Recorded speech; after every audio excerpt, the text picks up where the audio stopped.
তো এই যে দেব দেবী নির্ভর যে সাহিত্য, এই সাহিত্য থেকে বের হওয়ার একটা যেই ধারা সেটা শুরু করছে মুসলিমরা।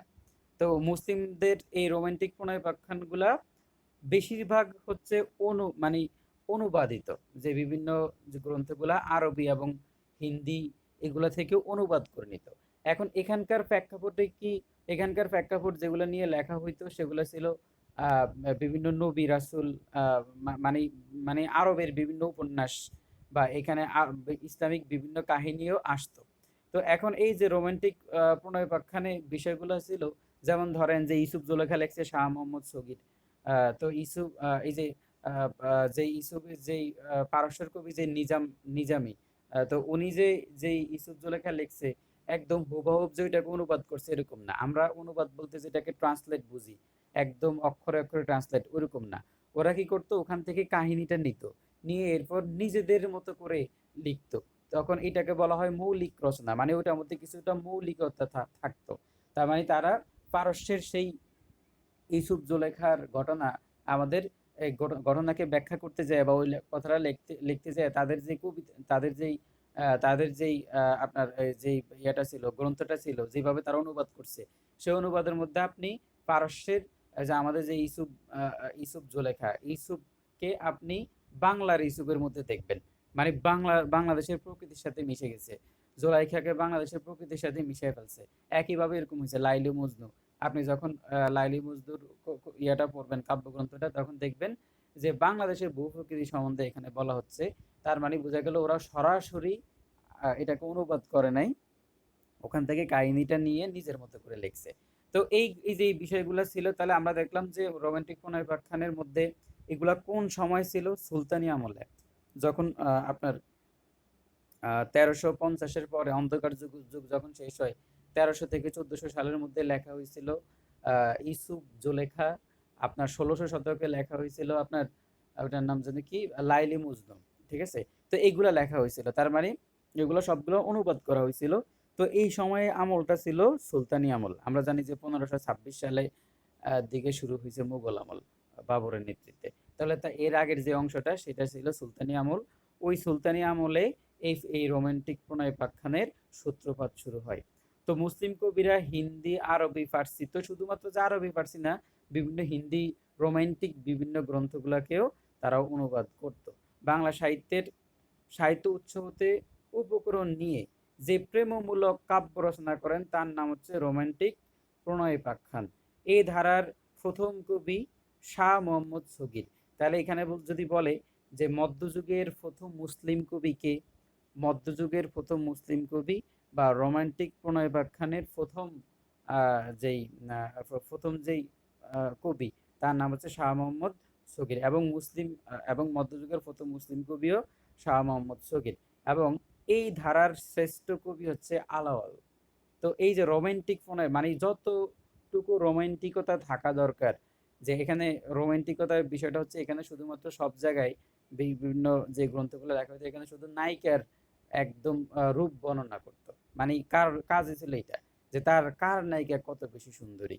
ঠিক আছে? এখানে রাজসভা, মানে রাজাদের যেসব বিষয়গুলা আপনার, মানে রাজকন্যা রাজকুমারদের বিষয়গুলো আলোচনা হইতো।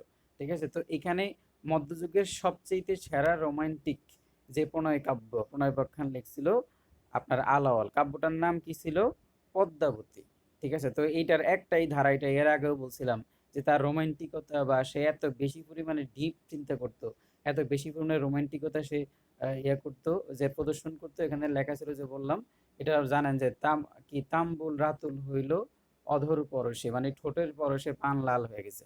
ঠিক আছে? এই যে এই বিষয়টা সে ফুটে তুললো, সেই পদ্মাবতীর যেই চুলের মাঝখানে যে সিতি বলে, সিতিকে একটা, মানে এরকম বর্ষার কালো মেঘের মধ্যে যেই বিদ্যুৎ চমকাইলে যতটা সুন্দর লাগে, পদ্মাবতী সেই চুলের স্মৃতিটাকে এত বেশি সুন্দরভাবে করছিল। এবং সে বলছিল যে পদ্মাবতী যখন কোনো জায়গায় পা দেয়, তখন সেখানে গোলাপ ফুলের পাপড়ির মতো ফুল ফোটে। তো এইভাবে, এবং তার পদ্মাবতীর পায়ে যেই আলতা রাঙা যে বিষয়টা, এটা যখন সে মাটিতে পা দিলে ওখান থেকে গোলাপ ফুলের পাপড়ি বা গোলাপ ফুলের ফুল ফোটে। তাহলে এই যে এত বেশি পরিমাণে রোমান্টিকতা নিয়ে আসছে আমাদের এই শ্রেষ্ঠ কবি আলাওল। আলাওল হচ্ছে রোশাঙ্গা রাজসভার শ্রেষ্ঠ কবি। রোশাঙ্গা রাজসভার কবি ছিল। তো যাই হোক, তাহলে আপনাকে যদি বলে যে রোমান্টিক প্রণয়োপাখ্যানের প্রথম কবি কে, শাহ মোহাম্মদ সগীর, আর রোমান্টিক প্রণয়োপাখ্যানের শ্রেষ্ঠ কবি কে, আলাওল। এই যে আমি আপনার ঘটনাগুলোর মধ্যে যে অনেকগুলো বিষয় বলি, এগুলো আপনার মনে থাকতে মানে মনে রাখতে, আমাদেরকে মনে রাখতে সহযোগিতা করবে। তো এইভাবে আপনার একটু লিঙ্ক করে করে বা পিছনের ঘটনা মাথায় রেখে রেখে মনে রাখতে হবে। এখন স্লাইড চেঞ্জ হয়েছে, আপনাদের শাহ মোহাম্মদ সগীরকে দেখা যাচ্ছে? স্লাইড চেঞ্জ হয়েছে? হ্যাঁ ভাই। স্লাইড চেঞ্জ হয় নাই?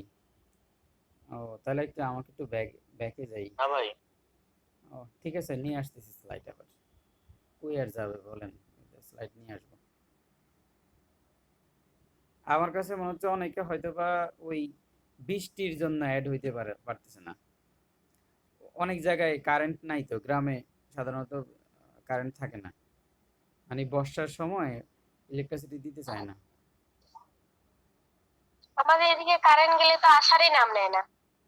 হ্যাঁ। এবং কারেন্টের প্রবলেম তো আরো বাড়বে, শুনলাম যে আদানি নাকি, ভারত নাকি বিদ্যুৎ রপ্তানি করবে না। তো এখন এই যে সাময়িক সমস্যা হবে, আস্তে আস্তে ঠিক হয়ে যাবে। আর বাঙালি তো হলো অসভ্য একটা জাত, ঠিক আছে? এই যে এই জাত, এই দেখবেন যে কিছুদিন পরে বলবে যে শেখ হাসিনাই ভালো ছিল। বুঝছেন, মানে এটা এমন অশিক্ষিত বড় বড় জাত খুব কম আছে, যে এখানে মানে একটা দেশের পরিবর্তন যখন হবে তখন আপনাকে ওয়েট করতে হবে, ঠিক আছে? ওই যে কি বলা যায়, যে আমরা জানি যে আমরা সবাই মায়ের পেটে 10 মাস 10 দিন ছিলাম, ঠিক আছে? এখন যেই বাচ্চাটা 6 মাসের আগে ভূমিষ্ঠ হয়ে যায়, ওইটা তো আর মানে কি এসে অসুস্থ শিশু থাকে, এমনকি 7 মাস 8 মাসে যারা ভূমিষ্ঠ হয়ে যায় ওরা বিকলাঙ্গ হয়।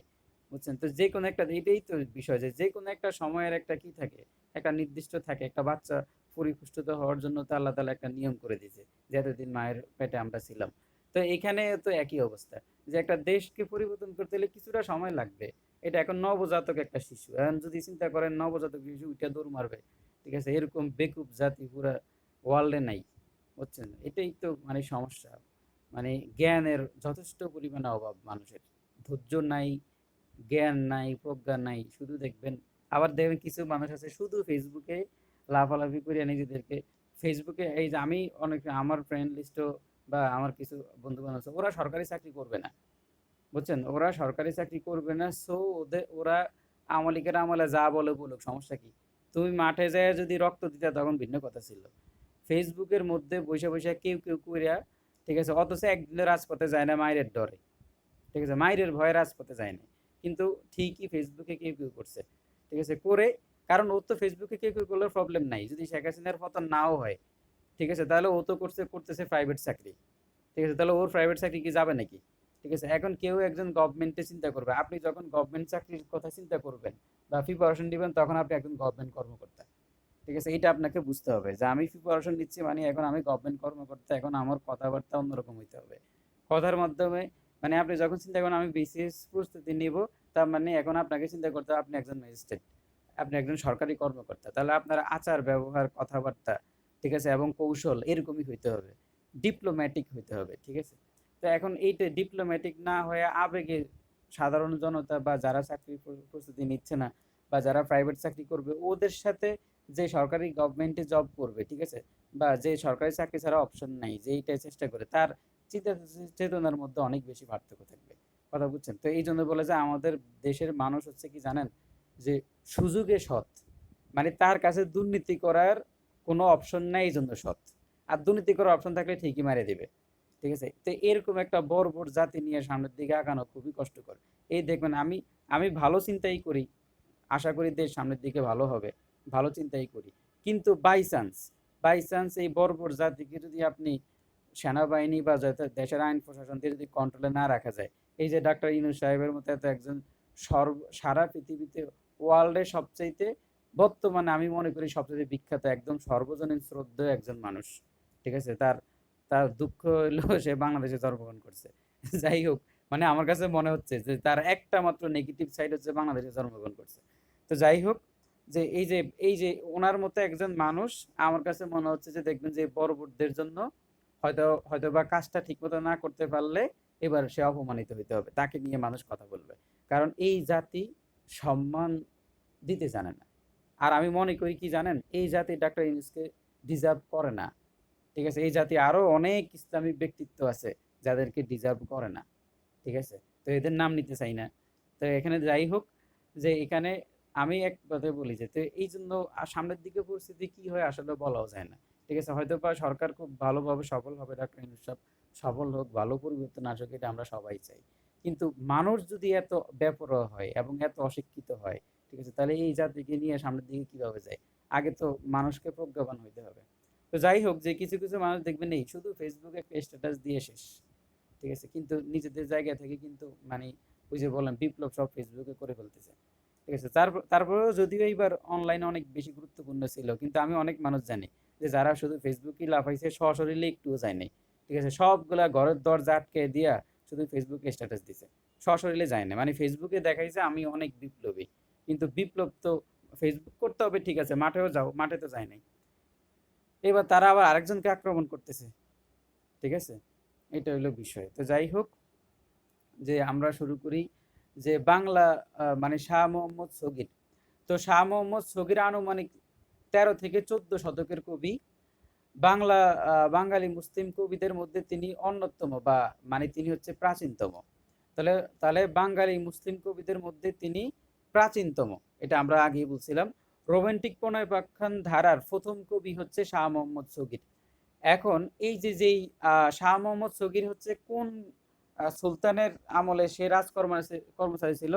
গিয়াসুদ্দিন আজম শাহ। এই গিয়াসুদ্দিন আজম শাহ সে ছিল গৌড় অঞ্চলের সুলতান। তাহলে গৌড় কোনগুলা? গৌড় হচ্ছে এই যে রাজশাহী, চাঁপাইনবাবগঞ্জ যে অংশগুলা। ঠিক আছে? এবং তো এই যে ওদিকের রংপুরের বিভিন্ন অংশগুলা, এগুলা মিলে হচ্ছে গৌড়। ঠিক আছে? আমাদের এই যে গৌড় অঞ্চলে বসে আছে আমাদের তুহা, জান্নাতুল তুহা, উনি গৌড় অঞ্চলে বসে আছে। ঠিক আছে? তো এবং আমাদের এই যে আমাদের হচ্ছে ওনার নাম জানি কি, সমতট, সমতটে বসে আছে আমাদের আদুরি আপু। ঠিক আছে? তারপর আমাদের আমাদের হৃদয় ভাই বসে আছে বঙ্গ এলাকার মধ্যে। ঠিক আছে? তো এইভাবে যে আমরা এখন, আর আমি বসে আছি কোথায় বলেন তো? হরিকেল। আমরা বঙ্গের মধ্যে, হ্যাঁ? আমরা বঙ্গের মধ্যে সমতট না। সমতট, বরিশাল সমতটের মধ্যে না? ভাইয়া আমরা বঙ্গের মধ্যে, ফরিদপুর বঙ্গের মধ্যে। ফরিদপুর বঙ্গের মধ্যে আছে? না বরিশাল, তাহলে বরিশাল ভোলা আমরা মনে হয় সমতটে। আচ্ছা, তাহলে বরিশাল ভোলা এগুলো আমরা মনে ফরিদপুর, হয় সমতটে। হুম। হ্যাঁ হ্যাঁ, পটুয়াখালী পর্যন্ত বঙ্গের মধ্যে। আচ্ছা, পটুয়াখালী পর্যন্ত বঙ্গের মধ্যে। আচ্ছা, তাহলে আমরা বরিশাল এগুলো হচ্ছে সমতটের মধ্যে। এবং আমাদের হৃদয় ভাইও তো বঙ্গের মধ্যে বসে আছেন, ঢাকা না? আচ্ছা ঠিক আছে, যাই হোক। আর আমি বসে আছি হরিকেলের মধ্যে, চট্টগ্রামে।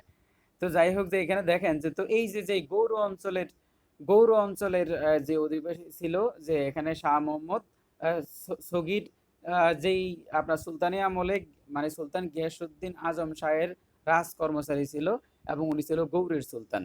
তো এইবার হচ্ছে আপনার ইউসুফ জুলেখা। তো ইউসুফ জুলেখা হচ্ছে শাহ মোহাম্মদ সগীর ছাড়াও ইউসুফ জুলেখা আরো অনেকে লিখছে। তো ইউসুফ জুলেখার এই যারা লিখছে, আব্দুল হাকিম গরিবুল্লাহ, এগুলা খুব একটা বেশি ইম্পর্টেন্ট না, একবার চোখ বলে রাখতে পারেন, আব্দুল হাকিম গরিবুল্লাহ মনে রাখতে পারেন। আর শাহ মোহাম্মদ সগীর তো ইউসুফ জুলেখা লেখছে, তো ইউসুফ জুলেখার কাহিনী সবাই জানেন। এবার দেখেন যে লাইলি মজনু। তো লাইলি মজনু হচ্ছে দৌলত উজির বাহারাম খাঁ। তো দৌলত উজির, ওনার আসল নাম হচ্ছে বাহারাম খাঁ, তো ওনার উপাধি হচ্ছে দৌলত উজির। আর উনি প্রথম মানব প্রেম কাব্য মানে বাংলায়, বাংলা অনুবাদে সর্বপ্রথম যে মানে লাইলি মজনুর কাব্যটা ছিল আধ্যাত্মিক। তো এটাকে উনি কি করছে, বাংলার একটা মানব প্রেম, ঠিক আছে, মানে লাইলু মজনুর মধ্যে যে মানব প্রেম যেটা, ঠিক আছে, ওই যে কি বলে যে কপত কপতির যেই প্রেম, ঠিক আছে, এই প্রেমের মধ্যে নিয়ে আসছে। সেই যে এই কাজগুলা করছে আপনার এই যে দৌলত উজির বাহারাম খা। আসলে এইগুলা, এই যে তারা এই কাজগুলা করছে, এগুলা কিন্তু ঠিক করে নাই, তারা এই ইতিহাসগুলাকে বিকৃত করে ফেলছে। এখানে ধর্মীয় যেই সেন্স থেকে বের করে আইনা এখানে রোমান্টিকতার সেন্স নিয়ে আসছে। ঠিক আছে? তো এইটা আসলে উচিত হয় নাই। ধর্মের মধ্যে রোমান্টিকতা আছে, তবে সেটা তো অবশ্যই একটা নির্দিষ্ট প্যারামিটারের মধ্যে আছে। ঠিক আছে? কিন্তু এটাকে বের করে তারা কিন্তু এটাকে একদম ডাইরেক্ট মানে বিভিন্ন এমন কিছু ঘটনা দেখাইছে যেগুলা মূল গ্রন্থের সাথে, ইউসুফ নবী এবং ইউসুফ নবীর যেই মানে ব্যক্তিত্বের সাথে পরিপন্থী। এটা উচিত না এইভাবে আনা। তো বাহরাম খান যে লাইলি মজনু বিশ্ববিখ্যাত সেই বিরহমূলক কাহিনী, যে লাইলি মজনুর যে বিরহমূলক কাহিনী ছিল, যে লাইলির কবরে, লাইলির মারা যাওয়ার পরে ওখানে কবরেও কাঁদতে কাঁদতে আপনার কান্না করতে করতে এখানে মজনু মারা গেছে। যাই হোক, ঘটনাটা এখানে আছে। তো এটা অনেকে হয়তো বা জানে না। তো এই লাইলি মজনুর এই যে কাব্যটা, এটা হলো মানবিক প্রেম কাব্য নিয়ে আসছে। তো এইটা হলো দৌলত উজির বাহারাম খা লিখছে। এখন এইটার পৃষ্ঠপোষক কে ছিল? এখানে পৃষ্ঠপোষকটা কিন্তু লেখা নাই। আমাদের আমাদের আদরি আপু কিন্তু এটা প্রশ্নটা করছেন। এখন বলেন, যে কি কয়জনের মনে আছে পৃষ্ঠপোষক কে ছিল লাইলি মজনুর? ওই যে ভাই নিজামি নাকি ভাই, এই যে মনে নাই ঠিক মতো। হায় হায় হায়, তো ভুলে নিজাম শাহ। তা আমি বলবো। নিজাম শাহ। হ্যাঁ হ্যাঁ, বলেন নিজাম শাহ না, নাকি নাকি আমি ভুল ভুল মারছি? জমিদার নিজাম শাহ। জমিদার নিজাম শাহ, হ্যাঁ, উনি উনি হলো জমিদার ছিল, জমিদার নিজাম শাহ। চট্টগ্রাম চাষাবাদ হ্যাঁ হ্যাঁ, একটা ছিল। চট্টগ্রামের জমিদার ছিল উনি। তো জমিদার নিজাম শাহ এইটার পৃষ্ঠপোষকতা দান করছিল। তো এইটা লেখছে দৌলত উজির বাহারাম খা, এটা যে উনি লেখছিল তো জানেনি। তো যাই হোক, এই হলো আমাদের লাইলি মজনুর কাব্যগ্রন্থ, মানে যেই প্রেম কাব্য, যেটা প্রেম মানে মানব প্রেম বিষয়ক কাব্যটা দৌলত উজির বাহারাম খা এটা আপনার ইয়ে করছে, কি বলে, অনুবাদ করছে, রচনা করছে। এবং এইটার মূলত আধ্যাত্মিক কাব্য ছিল এটা। পরে এটাকে মানবিক প্রেমে রূপান্তরিত করছে। আর এখানে পৃষ্ঠপোষকতা দান করছে জমিদার নিজাম শাহ। আর এটা হচ্ছে বিরহমূলক প্রেম কাহিনী। এবার হিন্দি থেকে কোনগুলো অনুবাদ করা হইলো? যেমন মধুমালতী, এই মধুমালতী অনুবাদ করছে মোহাম্মদ কবির। এটা একটু ইম্পর্টেন্ট আছে, এটা বিভিন্ন পরীক্ষায় আসছিল। যে মধুমালতী অনুবাদ করছে মোহাম্মদ কবির। এটার মূল গ্রন্থ হচ্ছে মধুমালত। আর সবচেয়ে বেশি ইম্পর্টেন্ট হচ্ছে এটা সতী ময়না লোর চন্দানী, তিনটা খণ্ড, প্রথম ও দ্বিতীয় খণ্ড। এই দুইটা খণ্ড, এই প্রথম ও দ্বিতীয় খণ্ড রচনা করছে দৌলত কাজী মৈনাসত গ্রন্থ থেকে। এটা হলো হিন্দি কবি সাধনের মৈনাসত মূল গ্রন্থ থেকে। দৌলত কাজী, একটা দেখেন, দৌলত কাজী, ওটা হলো দৌলত উজির। দৌলত উজির মানে হচ্ছে অর্থ বিষয়ক উপদেষ্টা বা মন্ত্রী। অর্থমন্ত্রীকে বলা হয়তো দৌলত উজির, দৌলত মানে ধন। তো দৌলত উজির বাহারাম খা, উনি লেখছে লাইলি মজনু। আর এটা হলো দৌলত কাজী, উনি ছিল রোসাঙ্গা রাজসভা বা রোহিঙ্গা রাজসভার, আরাকান রাজসভার, রোসাঙ্গা বা আরাকান রাজসভার প্রথম কবি। তো আরাকান রাজসভার প্রথম কবি হচ্ছে দৌলত কাজী। হিন্দি হিন্দি কবি সাধনের মৈনাসত কাব্যগ্রন্থ থেকে সে সতী ময়না লোর চন্দানী এইটা অনুবাদ করে। আর এখানে মোট দুইটা খণ্ড, সতী ময়না লোর চন্দানীর মধ্যে তিনটা খণ্ড, প্রথম দুইটা খণ্ড রচনা করছে দৌলত কাজী। তৃতীয় খণ্ডটা তার মৃত্যুর ২০ বছর পরে আলল এই তার তৃতীয় খণ্ডটা রচনা করছে সতী ময়না লোর চন্দানী, তৃতীয় খণ্ড। এখানে সে ইতি টানছে। এবার পদ্মাবতী, পদ্মাবতী হচ্ছে আলাওয়ালের একটা কাব্যগ্রন্থ। এটা অনুবাদিত মালিক মুহাম্মদ জায়সী মানে পদুমাবত, একটা কাব্য মূল গ্রন্থ থেকে। পদুমাবত এটা একটু ইম্পর্টেন্ট, পদুমাবত থেকে আপনার আসছে পদ্মাবতী, আলাওয়াল এটা লিখছে। আর এবার হচ্ছে মধুমালতী আরেকজনে লেখছে, ওনার নাম হচ্ছে সৈয়দ হামজা। উনি হচ্ছে কোন সাহিত্যের কবি বলতে পারবেন? পুঁথি সাহিত্যে।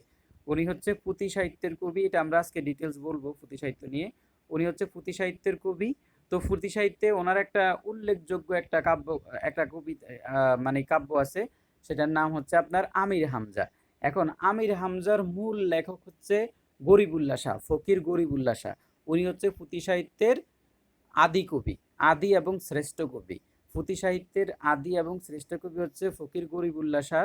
এই ফকির গরিবুল্লাহ যখন মারা যায়, তখন এই আমির হামজা যে কাব্যটা, তাহলে আমির হামজা কাব্য লিখছিল ফকির গরিবুল্লাহ। কিন্তু আমির হামজা যখন মারা যায়, তখন তার এই অসমাপ্ত যে কাব্যটা আমির হামজা, এইটাকে আপনার পূর্ণতা মানে সম্পন্ন করে সৈয়দ হামজা। ঠিক আছে, আমির হামজা কাব্য লেখে সৈয়দ হামজা, সেই সংখ্যাটা। আর এই সৈয়দ হামজা আবার একটা গ্রন্থ অনুবাদ করে, সেটাই হচ্ছে মধুমালতী, যেটা মধুমালত কাব্য থেকে, মূল গ্রন্থ থেকে নেওয়া। আবার মধুমালতীকে অনুবাদ করে মোহাম্মদ কবির, এটাও ওই মধুমালত মূল গ্রন্থ থেকে নেওয়া। একই গল্প অনেকেই অনুবাদ করছে। এবার হচ্ছে ফার্সি থেকে অনুবাদ। এই যে এই ট্যাবলগুলো আমরা একটু পরে দেখব, ফার্সি থেকে অনুবাদ যে বিষয়টা আমরা একটু গ্রুপ ভিত্তিক পড়বো। এই ট্যাবলটাতে আমরা আপাতত স্কিপ করে যাচ্ছি, সামনে থেকে এসে পড়বো। এবার আমরা আরাকান রাজসভা বা বাংলা সাহিত্য নিয়ে বলি। তো আরাকান রাজসভার কনসেপ্টটা হচ্ছে এই যে আরাকান মানে এই চট্টগ্রামে আমরা বসে আছি যে রোহিঙ্গাটা ওটারই।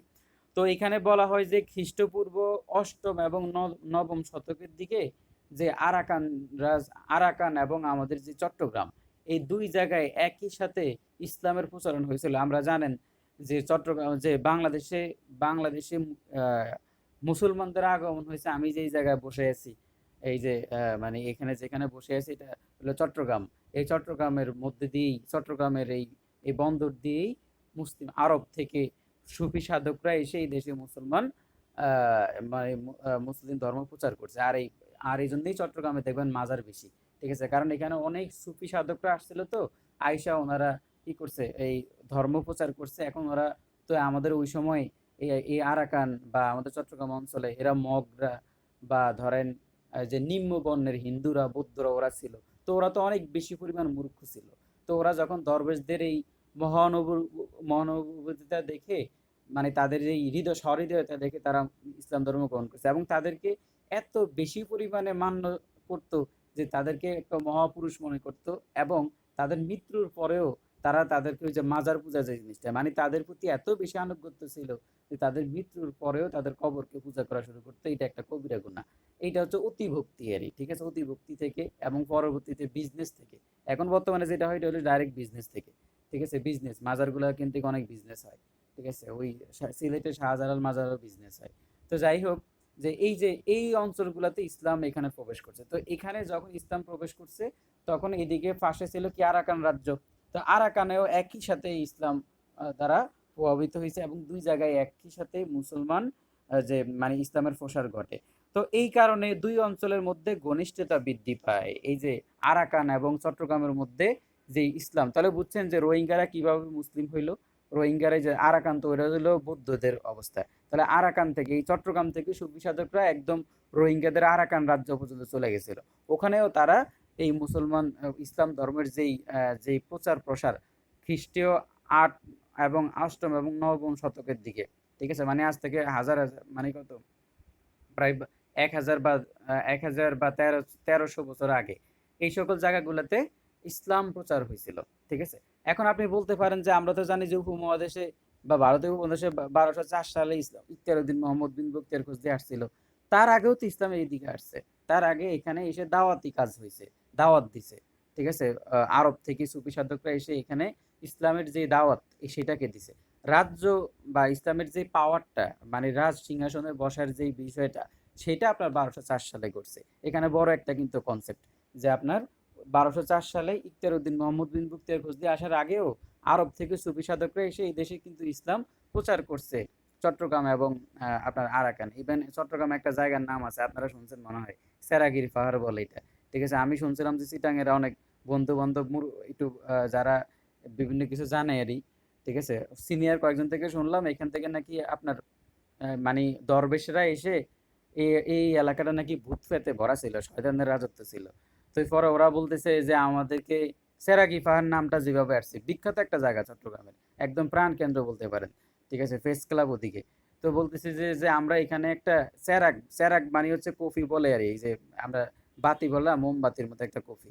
তো ওরা বলতেছে যে আমাদেরকে বেশি জায়গা দেওয়া লাগবে না, আমরা এখানে একটা কফি রাখি, ঠিক আছে? পরে এবার শয়তান টয়তান যেগুলো ছিল ভূত প্রেত, ওরা এটাকে নাকি অনুমোদন দিছে। এরপরে দরবেশরা জিকির আজগার করা শুরু করে দিয়েছে, ওরা পালাইছে, মানে এই ওদের আস্তানা ছাইরা পালাইছে। যদিও স্যার আগে পাহাড়ের আশেপাশে এখনো জঙ্গল টঙ্গল আছে, জঙ্গল বলতে ডিসি হিল আছে, ঠিক আছে?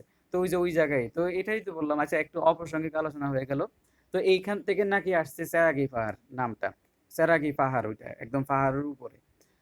তো এইভাবে হইলো কি আরাকান এবং আমাদের চট্টগ্রামের মধ্যে এই যে মুসলিমদের একটা মুসলিম একটা সমাজে একটা ঘনিষ্ঠতা বৃদ্ধি পাইছে। তো এই জন্য দুই জায়গায় আরাকান এবং এখানে চট্টগ্রামেই ওই যে ওদের মধ্যে পারস্পরিক যেই মানে পারস্পরিক দেনা পাওনা, ধর্ম ব্যবসা বাণিজ্য যেগুলো ভালো করে চলছে। এই জন্য চট্টগ্রামের সাথে রোহিঙ্গা ভাষার মিল আছে। আমি মাঝে মাঝে ওদেরকে খেপাই যে তোরা তো সব রোহিঙ্গা, ঠিক আছে? সে ওখান থেকে পালায় আসছে। আমি চিটাগাং পোলাপান যারা আছে ওদের সাথে মাঝে মাঝে এগুলো বলি। তো মানে ওদেরকে ইতিহাস বলি, চট্টগ্রামের ইতিহাস কিভাবে আসছে। তো এরপরে এই যে এখানে এখানে পরে আপনার কি হলো যে এইটা তাহলে এইটা হচ্ছে কি হরিকেল রাজ্য, মানে হরিকেল অংশ, এটা এই অংশটা চট্টগ্রামের অংশটা তো হরিকেল। তো এই যে এই অংশটা, আর তখন গৌড়ে কারা ছিল? সুলতানরা ছিল, রাজত্ব করত। আর সুলতানদের প্রতিপক্ষ ছিল পাঠান, মানে বর্গী, বর্গ, বা ওই যে কি বলে, ওই যে বর্গী এলো দেশে একটা বলে না, মানে পাঠান, পাঠানারি। তো মুঘল, এই যে দেখেন যে মুঘল, পাঠান, এই যে এদের যারা আছে, এই যে ওরা সবাই মিলে গৌড় অঞ্চলে, বঙ্গ অঞ্চলে কি কি হইতো, যুদ্ধ বিগ্রহ বেশি হইতো। এই জন্য গৌড় বঙ্গ অঞ্চলের এবং বঙ্গ অঞ্চলের যারা আছে, ওরা কি করতে আস্তে আস্তে চিন্তা করলো যে না এখানে তো থাকা যাবে না, পরে ওরা আস্তে আস্তে আপনার চট্টগ্রামের দিকে আসা শুরু করলো, মানে চট্টগ্রাম এবং আরাকান। তার মানে ধরেন যে আপনারা যেখানে বসে আছেন, এই যে আমাদের হৃদয় ভাই এবং আমাদের আদুরি আপু, আপনারা যেখানে বসে আছেন এখানে এই মুঘল এবং পাঠানদের মধ্যে যুদ্ধ বিগ্রহ বেশি হইতো। পরে ওই জায়গার অভিজাত মুসলিমরা, ওখানকার অভিজাত মুসলিমরা, দেখেন চট্টগ্রামের অঞ্চলের এরা কিন্তু বেশি পরিমাণে শিক্ষিত ছিল না, মানে এখানে এই অংশটা অভিজাত ছিল না, এখানে পাহাড়ি অঞ্চল, ঠিক আছে। তো সো এরা অভিজাত ছিল না, তো ওখান থেকে এই বঙ্গ অঞ্চলের অভিজাত মানুষগুলা এইদিকে চলে আসছে। আইসা ওরা আপনার এই যে আরাকান রাজ্যে, এই যে আরাকান যে রাজসভা, আরাকান রাজ্যে চলে আসছে আইসা, ওখানকার যে রাজ দরবারে ওরা চাকরি পেয়েছে। যদিও আরাকান রাজারা ছিল হিন্দু, তারপরেও ওই যে আগে থেকেই মুসলমানদের যে সকল মানে মুসলমানদের প্রভাব বিস্তার হওয়াতে, ঠিক আছে, হিন্দু রাজারা মুসলমান কবিদেরকে পৃষ্ঠপোষকতা দিত এবং তাদেরকে অনেক বেশি পরিমাণে সম্মান করত। ঠিক এইভাবেই বঙ্গ অঞ্চলের মুসলিমরা যারা আছে, বঙ্গ অঞ্চলের অভিজাত মুসলিমরা এসে কোথায় আরাকান রাজসভাতে উঠলো। উইঠা তারা সর্বপ্রথম মানুষকে নিয়ে, ভালো করে বুঝেন, এই যে এতগুলা কাহিনী বলছে এই জন্যই, তারা সর্বপ্রথম মানুষকে নিয়ে কাব্য রচনা শুরু করলো। তার মানে আরাকান রাজসভায় সর্বপ্রথম লৌকিক বিষয়, লৌকিক যেই কাব্য রচনা হয়েছে প্রথম আরাকান রাজসভায়, ঠিক আছে। এবং সেই লৌকিক কাব্যটা কোনটা জানেন? এই সতী ময়না লৌরচন্দানী। সতী ময়না লৌরচন্দানী হচ্ছে বাংলা সাহিত্যের, বাংলা সাহিত্যের বাংলা ভাষায় প্রথম মৌলিক গ্রন্থ। এটা কিন্তু সতী ময়না লোরচন্দানী কি বাংলা ভাষায় মানুষকে নিয়ে, ধরেন যে কোনো দেব দেবী না, পারস্যের কোনো ঘটনা না, এই বাংলাদেশেরই, ঠিক আছে, ঘটনাগুলাকে নিয়ে। এবং এই সতী ময়না লোরচন্দানীতে সর্বপ্রথম মানুষ স্থান পেয়েছে, কি মানুষ তার ক্যারেক্টারে আসছে, বুঝছেন। তো এইটা হচ্ছে যে বাংলা ভাষায়, বাংলা ভাষায় এই বিষয়টা। তো এই জন্যই বলা হয় যে সতী ময়না লোরচন্দানী লিখছে দৌলত কাজী, এবং তাকে বাংলা সাহিত্যের সর্বপ্রথম লৌকিক কবি বলা হয়। এবং উনি হচ্ছে আরাকান রাজসভা বা রোশাঙ্গা রাজসভার প্রধান, মানে প্রথম কবি, লৌকিক কবি। ওনার ওনার উপাধি হচ্ছে লৌকিক কবি, আর উনি হচ্ছে আরাকান তথা বাংলা সাহিত্যের রোশাঙ্গা যে রাজসভা, এই রাজসভার প্রথম কবি হচ্ছে দৌলত কাজী। উনি লিখছে সতী ময়না লোরচন্দানীর প্রথম দুইটা অংশ, এটাকে শেষ করছে আলাওয়াল, মানে 20 বছর পরে। তো এই ছিল